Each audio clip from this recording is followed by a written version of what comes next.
बच्चों, इस सेशन में हम लोग डिटर्मिनेंट्स की प्रॉपर्टी सीखेंगे, मतलब सारणिकों के गुणधर्म। कई प्रॉपर्टीज़ हैं डिटर्मिनेंट की, जिसमें सबसे पहली प्रॉपर्टी है कि किसी भी डिटर्मिनेंट में अगर हम इसके रोज और कॉलम को आपस में इंटरचेंज कर दें, पंक्तियों और स्तंभों को अदला बदली कर दें, तो डिटर्मिनेंट की जो वैल्यू है वो अनचेंज रहती है, उसके मान में कोई परिवर्तन नहीं होता। सिंबॉलिक फॉर्म में कैसे लिखते हैं? मान लीजिए आई, यहाँ पे कोई आयत कॉलम है या कोई आयत रो है, उसको हम आपस में हमने अदला बदली कर दिया, मतलब कि स्तंभों और पंक्तियों की अदला बदली कर देंगे तो डिटर्मिनेंट का मान जो रहता है वो चेंज नहीं होता। जैसे एक देखिए, मैंने एग्जाम्पल के लिए लिया हुआ है, सिंबॉलिक ऐसे लिखते हैं। अब एग्जाम्पल ये देखिए, ये first row, second row, third row है। इसको हम एक्सपेंशन में पिछले सेशन में बता चुकी हूँ, जैसे we are expanding along first row to then its determinant, तो इसको और इसको हटा दिया, 0 4 5 -7। सेकेंड वाले का साइन माइनस होगा, प्लस माइनस प्लस, -3 ले आओ, यहाँ माइनस साइन है, -3 लेने पे ये और ये हट गया, 6 4 1 -7 देन 5, और 5 के लिए ये हट गया 6 0 1 5। तो इसको सॉल्व करने पर ये हमारा आया -28। अब हमने यहाँ पे देखिए क्या किया, ये फर्स्ट रो जो थी 2 -3 5, ये फर्स्ट कॉलम बन गया, second row become second column and third row becomes third column. तो आप देखिए, हमने exchanging rows in column, now again expanding along first column. We can expand along any row or any column, we will get the same answer. So when we expand it along first column, again you see we are getting the same value. So we can say if first determinant was this delta and the second was delta 1, when we exchange rows and column, we are getting same answer. Now next property of determinant is, for any determinant, if we interchange any two rows or any two column, then sign of the determinant changes but value remains same. किसी भी determinant में अगर हम लोग कोई भी दो रोज को लें या कोई भी दो कॉलम्स को लें और उनको आपस में इंटरचेंज करें, अदला बदली करें, तो डिटर्मिनेंट की वैल्यू वही रहेगी, सिर्फ उसका साइन चेंज होगा। जैसे कि ये सेम डिटर्मिनेंट है जो हम लोगों ने अभी पिछले एग्जाम्पल में लिया है। ये देखिए बच्चों, इसका आंसर कितना आया था? -28। तो ये जो डिटर्मिनेंट है इसका आंसर -28 है। अब हम क्या कर रहे हैं, यहाँ पे देखिए डेल्टा इज इक्वल टू -28। अब हम लोग इसमें क्या कर रहे हैं, ये देखिए डेल्टा 1 में R2, ये सिंबल आप देख रहे हैं, R2 और R3 को इंटरचेंज, ये दोनों तरफ एरोस का मतलब है इनकी अदला बदली, सेकेंड रो और थर्ड रो। तो आप ये देखिए, ये सेकेंड रो है और ये थर्ड रो है, थर्ड रो सेकेंड रो बन गई और जो सेकेंड रो थी वो थर्ड रो बन गई। Again if we expand it along third row के अलोंग एक्सपैंड करेंगे, मतलब 6 लेंगे, 6 से हम किसको मल्टीप्लाई करेंगे, ये और ये हट गया, तब इसको लिया। अब ये देखिए प्लस माइनस प्लस, तो जब हम लोग थर्ड रो के अलोंग एक्सपैंड करेंगे, 6 को प्लस साइन के साथ, 0 with minus sign and 4 again with plus sign. तो इसको सॉल्व करने पर आप देखिए आंसर आता है 28। और पहले डिटर्मिनेंट का क्या आंसर था? -28।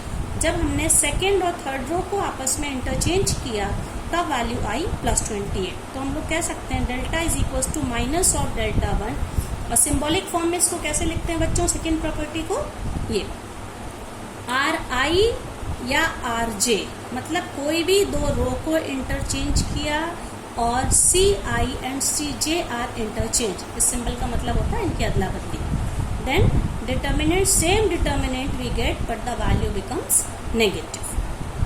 अब इसके बाद थर्ड प्रॉपर्टी है, किसी भी डिटर्मिनेंट में अगर कोई भी दो कॉलम या कोई भी दो रो आइडेंटिकल है, मतलब कि सेम है, तब उस डिटर्मिनेंट की वैल्यू 0 होती है। देखिए इसमें बच्चों, जैसे ये इसको सिंबॉलिक फॉर्म में कैसे लिखते हैं, RI इज इक्वल टू कोई भी, R मतलब रो है, तो कोई भी रो लेट सेम हो, कोई भी दो रो सेम हो या कोई भी दो column, then determinant delta is equals to 0। अब आप इसका एग्जांपल देख रहे होंगे, ये डिटर्मिनेंट है। देख आप इसमें देख सकते हैं कौन सा दो सेम है इसमें। ये देखिए 3 2 3 3 2 3, फर्स्ट और थर्ड रो सेम है। तो जब हमने इसको when we expand it along the first row, तो इसको सॉल्व करना, ये हम लोग पिछले सेशन में देख चुके डिटर्मिनेंट की वैल्यू कैसे निकालते हैं। So we are getting 0।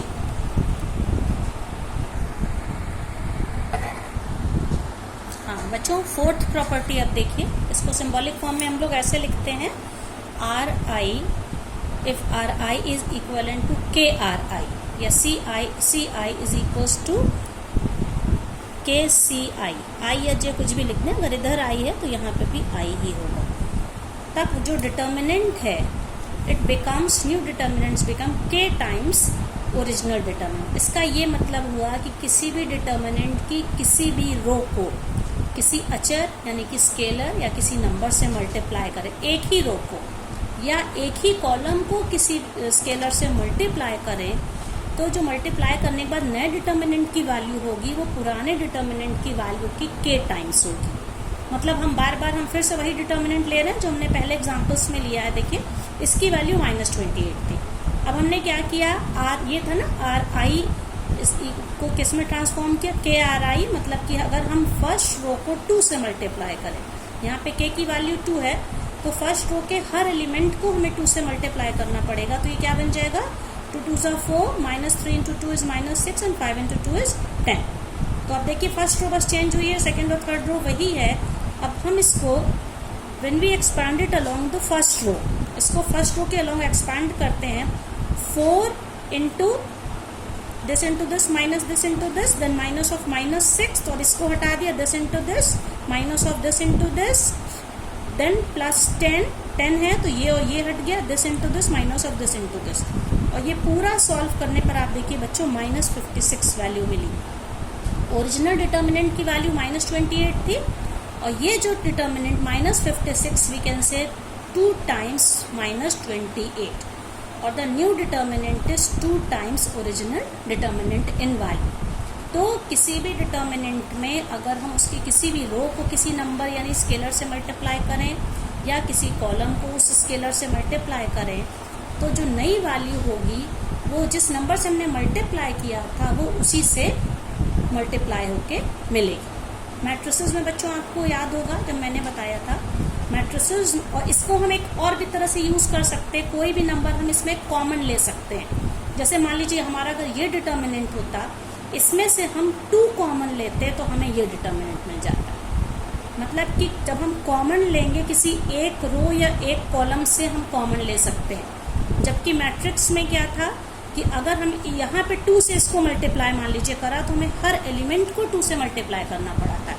और यहाँ पे अगर 2 लिखा है तो 2 से या तो हम फर्स्ट रो को मल्टीप्लाई करें, या सेकेंड रो को, या थर्ड रो को, या फर्स्ट कॉलम, सेकेंड कॉलम और थर्ड कॉलम। इस तरह से ये हमारी फोर्थ प्रॉपर्टी है। अब फिफ्थ प्रॉपर्टी है, फिफ्थ प्रॉपर्टी क्या होती है, अगर कोई भी डिटर्मिनेंट में आप देखिए किसी भी रो या कॉलम में इस तरह से एलिमेंट हैं, एक तो जो फर्स्ट रो के साथ कोई भी स्केलर, ये हम यहाँ पे इसमें देखिए 2 एलिमेंट हैं, 2 से ज्यादा भी हम ले सकते हैं, 3 4 कुछ भी ले लें। तो यहाँ पे किसी भी रो या किसी कॉलम में अगर एक से ज्यादा एलिमेंट है तो हम डिटर्मिनेंट को उतने पार्ट्स में स्प्लिट कर सकते हैं, तोड़ सकते हैं। अब आप देखिए फर्स्ट रो में हर जगह पे 2 एलिमेंट के सम के फॉर्म में a1 + λ1, a2 + λ2 and a3 + λ3। तो जब हम इसको 2 डिटर्मिनेंट के फॉर्म में कैसे लिखेंगे, ये जो फर्स्ट रो का जो पहला सबका एलिमेंट है वो यहाँ फर्स्ट रो बन गया, बाकी दोनों सेम है। एक ये डिटर्मिनेंट और एक दूसरा डिटर्मिनेंट क्या बना, ये जो उसका सेकेंड वाला एलिमेंट था उसको हमने फर्स्ट रो बना लिया। ये देखिए ये λ1, λ2, λ3 फर्स्ट रो बन गई, और बाकी एलिमेंट हम कॉपी करेंगे। इसी तरह अगर हम यहाँ पे 3 लिखते, मान लीजिए a1 + λ1 + μ1, μ2, μ3, तो एक तीसरा डिटर्मिनेंट हमारा तैयार होता, जिसकी कि फर्स्ट रो में यहाँ पे ये चेंज हो जाती है और बाकी सब वही होते हैं। तो ये फिफ्थ प्रॉपर्टी थी, जिसमें किसी भी डिटर्मिनेंट का कोई भी रो या कॉलम अगर सम ऑफ मोर देन 2 और मोर देन 2 एलिमेंट्स के सम में है तो हम उसे उतने डिटर्मिनेंट्स में तोड़ के या ब्रेक करके लिख सकते हैं। देखिए इसका एक एग्जाम्पल मैंने यहाँ पे लिया हुआ है, ये एग्जाम्पल है, इसमें हाँ देखिए ये एग्जाम्पल में देखिए ये है प्रूव दैट, इसमें ये डिटर्मिनेंट इसको 0 हमें दिखाना है। सेकेंड रो में it is expressed in the form of sum of 2 elements, तो हम इसे 2 हिस्से में तोड़ सकते हैं। देखिए ये हमारा डिटर्मिनेंट है, एक डिटर्मिनेंट बनेगा जिसकी फर्स्ट और थर्ड रो तो सेम रहेगी, लेकिन सेकेंड रो में ए बी सी होगा, और जो दूसरे एलिमेंट है 2x 2y और 2z हैं वो यहाँ पे दूसरे डिटर्मिनेंट में वो सेकेंड रो बन जाएंगे, rest will remain same. So this determinant can be expressed as the sum of 2 determinants. Now we can see, ये प्रॉपर्टी हम लोग पहले ही पढ़ चुके हैं, आपको अगर याद होगा फर्स्ट डिटर्मिनेंट में फर्स्ट और सेकेंड रो सेम है, किसी भी डिटर्मिनेंट में अगर 2 रोज या 2 कॉलम आइडेंटिकल हैं उस डिटर्मिनेंट की वैल्यू 0 हो गई। सो फर्स्ट डिटर्मिनेंट इज 0, और सेकेंड डिटर्मिनेंट में अभी इसकी प्रॉपर्टी 4 जो पहले हमने पढ़ी, यहाँ से हमने 2 कॉमन ले लिया। 2 कॉमन लेने से ये क्या हो गया, A B C X Y Z, और 2 कॉमन लेने से again second and third rows are same identical, so value of this determinant is also 0.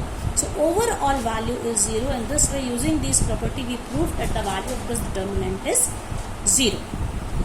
Now next property, I suppose this is the last property, property 6. You can see determinant is unchanged if any row can be expressed as this row and any as a sum of or linear combination of any row with another row by multiplying some scalar. मतलब कि किसी भी रो में, किसी दूसरी रो में किसी number से हम मल्टीप्लाई करके उसको किसी रो में ऐड करें, या यही सेम ऑपरेशन कॉलम के साथ करें, तो उससे डिटर्मिनेंट की वैल्यू पे कोई असर नहीं होगा। मान लीजिए देखिए एक डिटर्मिनेंट ये है delta, a1 a2 a3 first row, b1 b2 b3 c1 c2 c3, और दूसरा डिटर्मिनेंट डेल्टा 1 है, यहाँ का सेकेंड और थर्ड रो तो सेम है, लेकिन फर्स्ट रो आप देखिए a1 प्लस के c1, मतलब फर्स्ट रो में इसमें k से मल्टीप्लाई करके इसमें ऐड किया, k से मल्टीप्लाई करके इसमें ऐड किया, अगेन k से मल्टीप्लाई करके इसमें ऐड किया, तो फर्स्ट रो इस तरह से linear combination of first and third row यहाँ पे है। अब जब हम इसको सॉल्व करेंगे, जो प्रॉपर्टी अभी हम लोगों ने पिछली वाली प्रॉपर्टी पढ़ी, इसे हम 2 डिटर्मिनेंट में ब्रेक कर, देखिए ऑपरेशन को क्या लिखा, r1 is r1 plus k into r3 के r3। तो जब इसको सॉल्व करेंगे डेल्टा 1 को, ये देखिए आप लोग इसमें, तो इसमें 2 डिटर्मिनेंट में इसको तोड़ सकते हैं, जिसकी सेकेंड और थर्ड रो तो वही होगी।